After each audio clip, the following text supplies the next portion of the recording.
monde, bienvenue sur ma chaîne. Moi, c'est Christine Pondi. Ici, je vous partage mon expérience, les conseils, les astuces concernant Campus France. Mais dans cette vidéo, j'aimerais vous parler des documents que vos garants doivent obligatoirement fournir lors de votre demande de visa.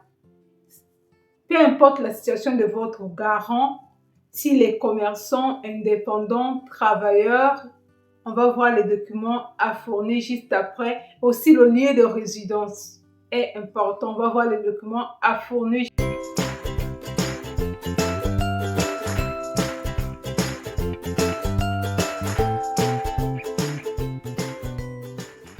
Donc, la demande de visa nécessite d'avoir un garant et avoir un prise en charge. Et les garants ou les personnes qui vont vous prendre en charge pendant vos séjours en France, pendant votre scolarité en France, doivent fournir certains documents qui sont très importants. Donc, la prise en charge pour un garant qui réside en Afrique doit être accompagnée avec certains documents. Premièrement, si votre parent réside en Afrique, s'il est travailleur, il doit présenter l'attestation de travail, pièce identité et déclaration fiscale, donc les impôts. Les 3 derniers relevés bancaires et les 3 dernières fiches de paye. C'est très important. Après, votre garant doit vous faire une attestation de virement irrévocable. Cette attestation virement irrévocable qui prouve que chaque fin du mois, il doit vous transférer de l'argent sur votre compte en France, donc 615 € par mois.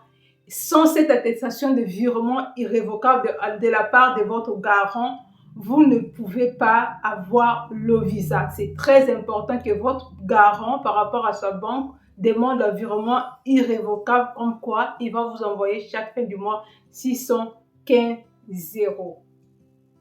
Et maintenant, si votre garant réside en Europe ou en France, il doit aussi fournir certains papiers. D'abord, l'attestation de prise en charge qui est faite par manuscrit, donc écrit par la main, signé. Si c'est possible, il peut légaliser, c'est pas obligatoire. Et ces 3 dernières fiches de paye, aussi les 3 derniers relevés bancaires et l'avis d'imposition. C'est très important, l'avis d'imposition. Mais si vous cherchez un garant qui réside en Europe, il faut bien vous renseigner que votre garant gagne bel et bien le SMIC et votre garant est au-delà du SMIC. Si votre garant est au-delà du SMIC, tant mieux. Maintenant, on va rentrer dans le cas si votre garant ne travaille pas et si votre garant est commerçant ou indépendant ou entrepreneur. Si votre garant est indépendant ou entrepreneur, qu'il réside en Afrique, en ce moment, vous devez fournir ce qu'on appelle le registre des commerces.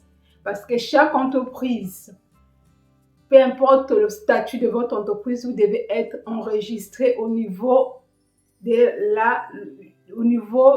votre pays. Donc, l'entreprise doit être enregistrée, immatriculée, donc au registre des commerces. Il doit fournir ces documents accompagnés des déclarations de relevés des déclarations des impôts, les relevés bancaires et aussi de l'avis. Votre garant doit vous établir l'avis, l'avirement irrévocable, comme quoi il doit vous envoyer 615 € par mois en Europe. Là, vous vous trouvez 600 en France, peu importe le pays, c'est la même procédure parfois.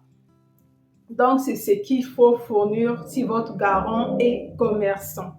Maintenant, si votre garant est commerçant, il réside en Europe, en ce moment, il doit fournir le CABIS qui est la différence des registres de commerce au niveau de l'Afrique, qui montre bel et bien que son entreprise est enregistrée et immatriculée, son entreprise est reconnue au niveau de l'État, le fixe, peu importe les structures administratives.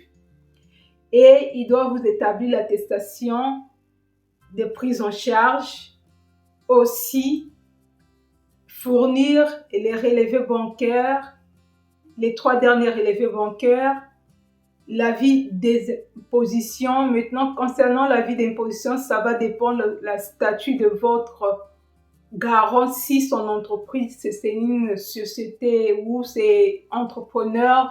S'il est entrepreneur en ce moment, l'avis d'imposition, ça sera le même avis d'imposition que son structure parce que les revenus sont considérés comme le revenu du ménage. Maintenant, si c'est une société, c'est une entreprise, par exemple un SARL, en ce moment, il doit fournir l'avis d'imposition de son structure, donc la déclaration d'impôt de son entreprise et de lui-même de façon personnelle, comment il déclare ses impôts. C'est très important de savoir que l'avis d'imposition pour une personne physique ou pour une entreprise ou pour une personne qui est entrepreneur, c'est différent. Et accompagné de ses pièces d'identité, donc passeport ou pièce d'identité ou le titre de séjour si la personne n'est pas française. Voilà les documents que vos garants doivent obligatoirement vous remettre au moment que vous partez à l'ambassade pour déposer votre visa.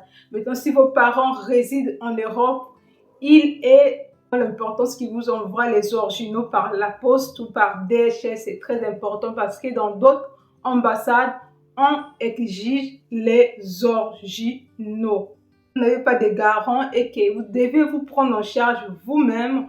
En ce moment, vous devez disposer d'un compte bloqué au moins de 5 millions de francs CFA si vous résidez en Afrique, qui fait équivaut de 7 433 € annuels. Donc, par mois, vous devez vivre avec 615 € et vous devez demander à votre banque de vous livrer l'attestation de solde signée et cachetée ou encore l'attestation de dépôt ou votre compte épargne signé et cacheté. C'est ce que vous devez fournir auprès de l'ambassade. C'était tout pour aujourd'hui. N'hésite pas de t'abonner, de liker et d'activer la cloche de notification si cette vidéo t'a apporté de la valeur ajoutée. Je vous dis à très